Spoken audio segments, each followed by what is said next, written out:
Factory, guess what? School is out for summer! Yes! No more school for 6 weeks. No more schools for 6 weeks. No more school. No more school. No more school for 6 weeks. Who's excited that there's no school for a few weeks? Me. I mean, I don't go to school anymore, but I have to do the school run, and I'm really excited that I don't have to do the school run. I'm so excited that summer is here. Anyway, Hero Factory, you have joined us today at the start of a brand new series. That is right, we're starting a brand new series today called Going for Gold. So yesterday, was it yesterday? I think it might have been yesterday, we saw that the Olympics have started. So I decided to contact some people who are from the Olympics and see if they could join us for a few weeks and just like keep filling us in on stuff that's going on, like their training, you know, what they do to keep their mind focused. I'm really excited to introduce you to Trainer Jim and the next big Olympic star. So yeah, over to them.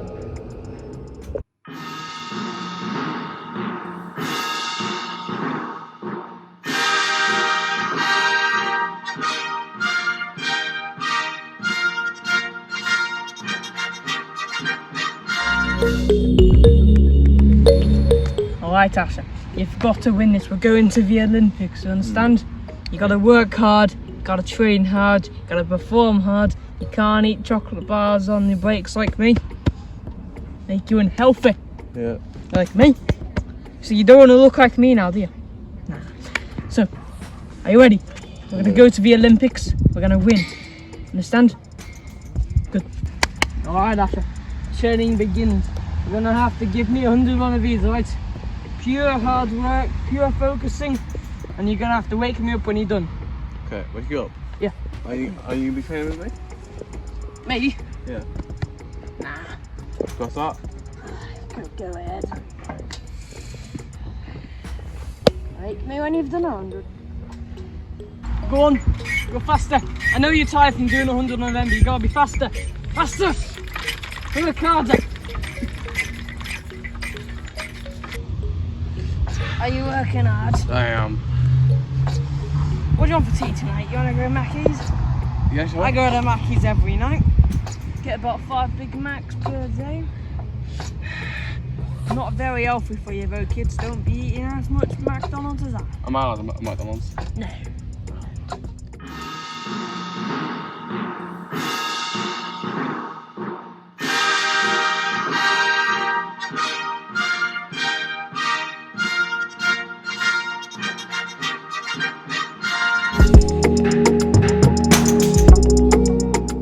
Amazing. So Trainer Jim has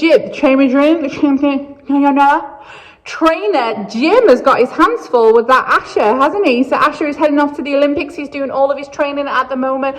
And you know what, Hero Factory? To be an athlete, you have to do so much training. Like I'm saying that sometimes you have to make sacrifices to be as good as you are. When you watch footballers and when you watch all these people that are going to the Olympics, what you've got to realise is they don't just wake up and go, oh, do you know what? Today I'm going to do a big run and I'm going to win. No, athletes have to train for years and years and years. Sometimes they get up early and they go to bed late.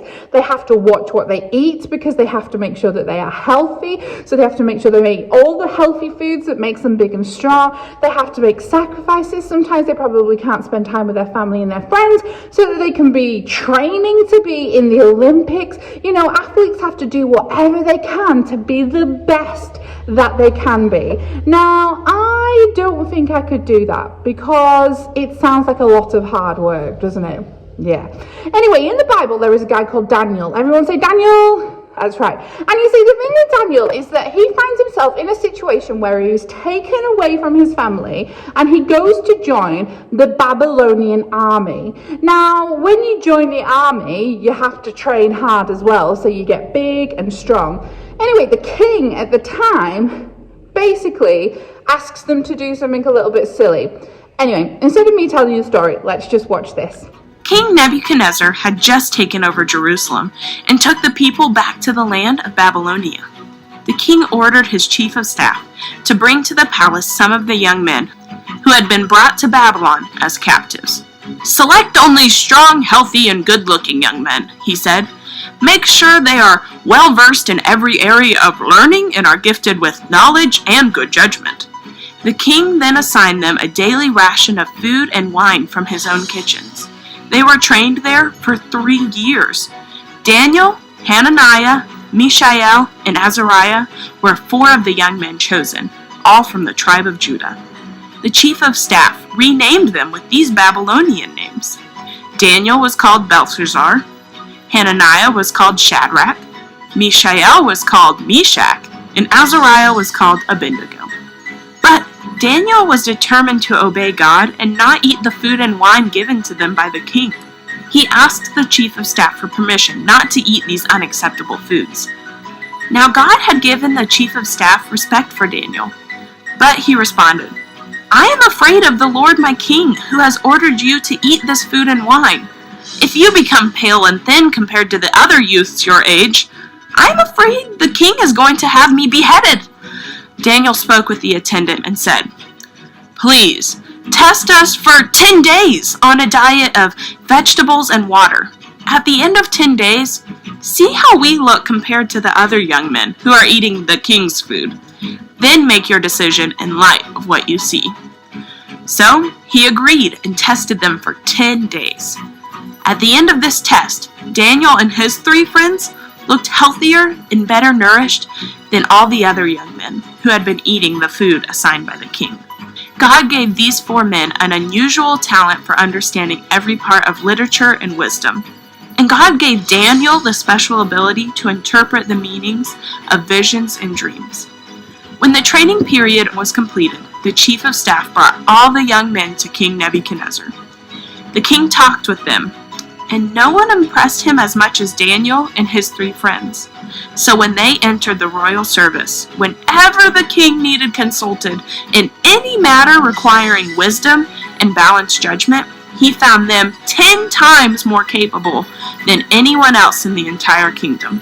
So instead of eating all of the food that the king wants them to, like all of the rich, fancy, not very nice food, probably not very healthy food, instead of eating all of that, Daniel sticks to what God says. He eats fruit and vegetables and he drinks water, and Daniel and his friends become strong. They become really, really, really strong, and because they stuck to what God had told them to do, they were blessed in many ways. We have to look after our bodies. You know, we have been given this body by God, and just like athletes have to look after their bodies, and Daniel had to look after his body, we have to look after ourselves, which means that we have to make sure that we're exercising, and we're drinking water, and we're getting enough sleep. Are you getting enough sleep? We have to make sure that we're doing all of those things, like athletes do, and like Daniel did. But we also need to make sure that we're looking after who we really are. Now that sounds a little bit funny, doesn't it? And it's like, well, what does that mean? Now you see, in our head, we have our mind. And sometimes we can feel worried. And sometimes we can feel scared. And sometimes we can be a little bit frustrated. And sometimes we can get a little bit annoyed. Has anybody ever felt any of those things before? I know I have. And you see, Hero Factory, our mind kind of tells us what to do, and it tells us how to feel sometimes. And just like we look after our bodies, we also have to look after our mind. And that means that we need to make sure that we are putting all of the good stuff into our mind so that we're looking after it. Just like you eat all the good food to make you big and strong, we need to put lots of good things into our mind to make us strong as well. Now, that means we need to make sure that maybe we are watching the right stuff and we are spending time with the right people. But most of all, it means that we should be spending time with God. You see, when we spend time with God here at Factory, we get to learn more about Him. And when we fill our life with how good God is, and when we fill our life with God, we can't help but think think about God. And you see, when we've got God so in our hearts and so in our minds, we start to do things that God wants us to do. Because when we fill our hearts and our minds with Jesus, we will feel so much better for it. So let's start looking after our body and also looking after our mind.